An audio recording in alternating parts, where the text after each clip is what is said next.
Labour Minister Thulas Nxesi said he was unilaterally implementing a 3% wage increase. Well, that went down like a lead balloon, even though the PSA is demanding 6.5%. Here's some more numbers for you. Over 200,000 civil servants who are part of the PSA are going to be on strike today. So if perhaps you were hoping to go to a licensing department or Home Affairs, I'd recommend you don't. A lot of government functions are going to be disrupted. So let's go ahead and speak now to Labour lawyer Sandile July about this. Sandile, always good to have you on eNCA. I appreciate the time. How tricky is this from a Labour lawyer perspective when you have a notice to strike? What rights do the workers have in a case like that? What's the sort of wranglings legally that they have to go through to get to this point?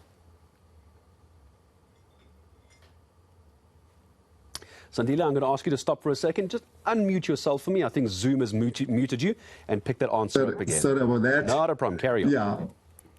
Before you get to issue the notice for strike, they would have gone through negotiations, and they reach a point where they deadlock. And of course, once they deadlock, there's a dispute. And that dispute is referred to the bargaining council, and the bargaining council will try to conciliate.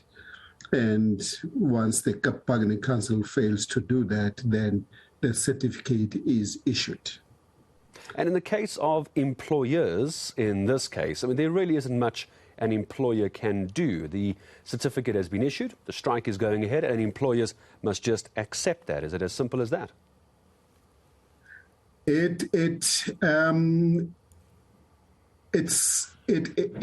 like that, but depending, of course, on the practical, whether the government is in a position to offer what the employees are asking for. For instance, as I understand, PSA is prepared to get 6%. The other trade union, which is the COSATU affiliated union, wants 10%.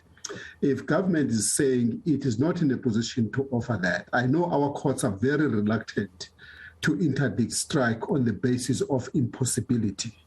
Because if government says we don't have money, there is no way we can implement what you are asking for, then it becomes impossible. And you could go to court and interdict it on the basis of impossibility. Like I said, our courts are very reluctant. So because of that reluctance, then you are stuck with the strike as an employer. There's nothing you can do. There's a number of figures that are being bandied around, and I'm actually glad you brought it up, Sandile. Let me just remind viewers for a second, if you don't mind. So the Labour Minister putting in 3% for a wage increase, the PSA 6.5, COSATU wanting 10, but of course we have to remember inflation in South Africa currently 7.5 as well. So somewhere in the middle there is wiggle room. From the legal side, again, if I can bring it back to the legal side of labour law, does it change when you are speaking about public service workers? Is there a difference when it comes to government workers and public workers as to how the law sees strike action like this? No, there isn't much difference. There isn't much difference. You know, the tricky thing about government and the inflation, as you pointed out, that the inflation is 7.5. It is always reasonable that the employer should give employees at least inflationary increase, which is in this case 7.5 would be a reasonable increase.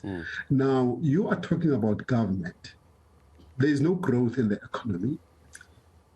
They don't make any profit. As you know, government doesn't make profit. It is not in a business. When it says it does not have money, it really does not have money. It's different from private sector, where you can look at the profits of the company. But with government, it's very difficult. You've got serious conflicting interest. One being government, which I genuinely believe they may not have money, but also you have employees who want to live normal lives. Well, not necessarily normal, but at least to get their salaries to meet the inflation, because things are getting expensive. Life is getting very expensive for these employees. So these interests is not going to be easy to balance. No, it's More not. especially with government. Many people calling it a poverty wage, going as far as that. Let me just ask you this in closing, Sandile, just the last question to you. So today, the notice of strike is applicable for today for the PSA employees. If they don't get what they want, what needs to happen next? Will they have to go through the entire rigmarole of another bargaining council, another application to strike, and then have to get another certificate to strike if they're unhappy from today's outcome? How does that work next step? No. That certificate, if issued, is issued, and they will go on strike until they decide not to continue anymore.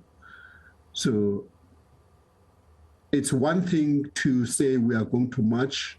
March is one thing, which is part of protestation, but the strike would go on until they decide otherwise. Could be devastating for the economy, but I appreciate the legal and labour perspective on this. Sandile, I'm sure we'll talk again in the near future. Sandile July, labour lawyer, joining us this morning. So public servants taking to the streets today. I did mention at the start of our discussion with Sandile that if you were planning to do driver's licenses, car licenses, home affairs, today might not be the day to do that. We have our reporters out and about around the country following this. It's expected to begin get formally underway at around 9 o'clock this morning. In other news now.